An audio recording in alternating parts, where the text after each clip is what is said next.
Breaking news tonight, an execution at the state penitentiary in McAllister has failed. As far as I know, this is the first time this has happened in Oklahoma's history. They were using a new drug combination tonight. Our reporter there, Max Resnick, says that Lockett's condition is unclear. There was a vein failure. He reports that the chemicals did not make it into Lockett. Warner's execution, the second execution that was to take place tonight, has now been stayed. But again, an execution failure at the Oklahoma State Penitentiary. We will have a full report for you coming up tonight on 2 News at 10.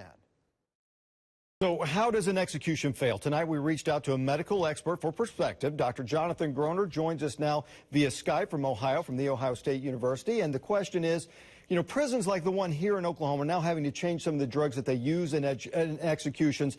Obviously, you weren't there. You weren't part of this event. But in your opinion, was the failure due to the drugs that they're using, or is this more of how it's being administered? Well, I think it's actually both. There was definitely a problem with the IV from everything that I've read about the execution. Such as a high-dose narcotic or general anesthetic is actually missing. You know, obviously there's the issue there in Ohio that we mentioned. From your perspective, can these issues be solved for states like Ohio and Oklahoma? And if so, how? Well, the answer is no. I mean, the problem is there's a conflict that can't resolve. Now to a 2 News weather alert for you, because weather has been the topic here for the last 24 hours. All right, let's take a look at some of the monitors. We can show you what's going on. Looking outside right now, you can see it's a good situation. Partly cloudy skies. The roads are clear, easy to travel on. Here's what's been happening over the last 24 hours. All these are damage reports. You can see trees down. You can see hail. And look at this right here in the northern part of our viewing area, right on the border between Oklahoma and Kansas. A lot of damage there. Now, as the storm has pushed on to the east, here's what's left behind. We have flood warnings and flash flood warnings. Now we want to turn it over to our chief meteorologist, Brett Anthony, for the very latest on what the threats are now that we're looking at. Right, Russ? Absolutely, Karen. You know, Ferguson is fighting to try to get back to normal. There's protesters. You can see the end of the train here. They make a continuous loop, and they do that most all night long. There's some signs that Ferguson is starting to get back to normal, and that's good and positive. And just a couple blocks up this road, we went and visited tonight the place where it all started, where a police officer gunned down a teenager, and it touched off a firestorm of controversy. A little after 11 o'clock at night here in Ferguson, and there's a couple hundred people on the streets. So far, it's been relatively calm. There's been a few incidents where it has seemed like tensions could really flare up, but right now, things are okay. But that soon changed. Around midnight, we're told someone stole a cell phone and took off running. That created chaos on the streets. Police flew into action. Everyone move! Get the light out of my eyes! Get the light out of my eyes! All right, Brett, thanks. You know, we're going to begin today with what everybody's talking about and that's the low gas prices. Looking behind me here at the Quick Trip right at I-44 in Peoria, $1.99 a gallon. Anytime it's under $2 a gallon, it just brings a sense of relief. It's an early Christmas present for drivers, but in a state like Oklahoma, an energy state, these falling gas prices could trigger hard times ahead. And is looking to add another. And Karen, you know, drivers aren't the only ones who are doing a double take at the gas pump. We spoke with a Quick Trip spokesperson today who says this price drop is unlike anything he's ever seen because there is no outside factor like a natural disaster causing the drop. People filling up at the pump today were also, well, pumped. It was costing me like $60 to fill up my car, and I just filled it up for $27.61. Yeah, I'm so excited.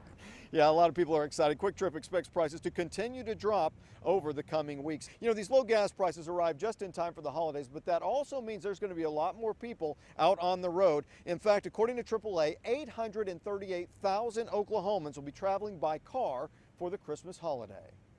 Record numbers of travelers across the United States for this holiday season, Christmas all the way through to New Year's. So the roadways are going to be packed. Nationwide, AAA predicts some 99 million Americans will travel more than 50 miles this next week, and that's the highest number since the Auto Club started keeping track way back in 2001. We have continuing coverage of the falling fuel prices on our website. Check it out at KJRH.com. You can find the lowest prices in our area and see what drivers all around the country are paying. And coming up tonight at 6, the impact all this has on small businesses in our area. All right, it's been a sunny day, but it's been a chilly day out here. 2 News Chief Meteorologist Brett Anthony is tracking a system that could bring some changes. Brett, how we looking? Oh, a cold rain on the way. 2 News begins right now with breaking news. Happening right now, a historic day for the state of Oklahoma as the first legal same-sex marriage is getting ready to take place right here on the Tulsa County Courthouse steps.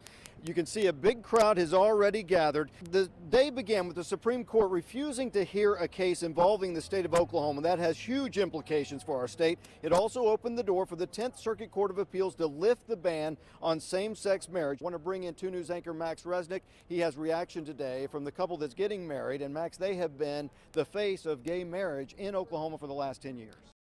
Just kind of settling in for them right now. Yeah, as you can imagine. We certainly have reaction also on both sides of this issue. Governor Mary Fallin issued a statement earlier today blasting the federal courts for allowing gay marriage in Oklahoma. In a statement, she says, quote, "The will of the people has been overridden by unelected federal justices accountable to no one." She goes on to say that that it's both undemocratic and a violation of states' rights. You can read the governor's complete statement. It's on our website right now. Check it out at KJRH.com. Still today, it is a historic day. I talked with an attorney, Mike Redmond, about this issue, what's next, and what it means for the state of Oklahoma.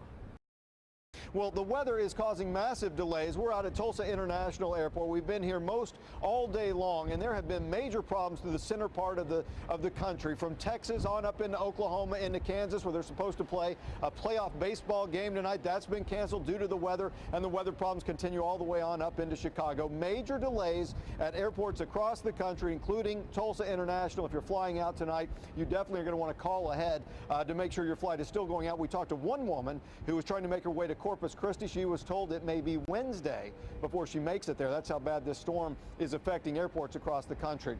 Well, the National Weather Service is working right now to try to determine if the storm that tore through Arkansas early this morning was in fact a tornado. That storm killed 1 person and injured 3 others in the town of Ashdown. The sheriff says that a man died and a woman and 2 children were hurt when a tree fell on their home. Well, today is a 2 News Weather Alert Day, which means we're taking extra steps to keep you ahead of the storm with expanded coverage. We've brought you hourly updates on air and online, and we'll continue to provide consistent updates as the situation changes. It's also a good time to download our Storm Shield app. It works just like a weather radio. Now, aside from the weather delays going on out here at the airport, we're here for another big story, and this one involves Southwest Airlines that's located 250 miles to our south at Dallas Love Field. Major changes are affecting Southwest today. It's good news for that airline, but for Tulsa International, it means that some flights are getting the axe, and these changes happened just hours ago. All right, it is going to be a good game. We'll see how it all plays out. Nathan, thanks. Of course, high school football games typically take about 2.5 to 3 hours to play out. This one between Douglas and Locust Grove took 13 days to be settled. And at this point, we can tell you that every football coach in the state of Oklahoma, as well as every referee, knows what the penalty is now for a sideline infraction. This is the play that the sports world's been talking about for 2 weeks. Thank you for choosing 2 News at 5. I'm Karen Larson. And I'm 2 News anchor Russ McCaskey. I'm at the state capitol live, and things have finally calmed down here some. But earlier today, about 25,000 teachers from all corners of the state of Oklahoma came to the state capitol. They said they needed to make a point about education and education funding, and things have got to change, and change now. 3 real basic points that they wanted to make to lawmakers today. Let me briefly run those down for you. They have not had a mandated pay raise since 2006. They have $200 million fewer dollars in the budget now than they did back in 2009, although enrollment has increased to about 40,000 students, and Oklahoma ranks 49th in per pupil spending, near the very, very bottom. And again, they say these things have got to be addressed. It's become a dire situation in the classrooms in Oklahoma. We have team coverage for you tonight. 2 News reporter Patricia Santos has been checking in with parents and students with reaction there. And 2 News reporter Dan Perlman got up early. He rode the bus with teachers from Tulsa to Oklahoma City. He joins us now live. Begins right now with breaking news. Happening right now, windy weather fueling multiple wildfires across Green Country. We have several crews out and about. We have live team coverage for you. We begin tonight with 2 News reporter Joe Hinkie. He's in Owasso. How's it looking out there, Joe? Well, Russ, I just checked with Owasso. Things to look out for if you're using a space heater. One thing we know for sure, when it turns cold, people will do what they can to stay warm, and that can be dangerous. But experts, like the folks at the fire station behind us here, tell us it doesn't have to be.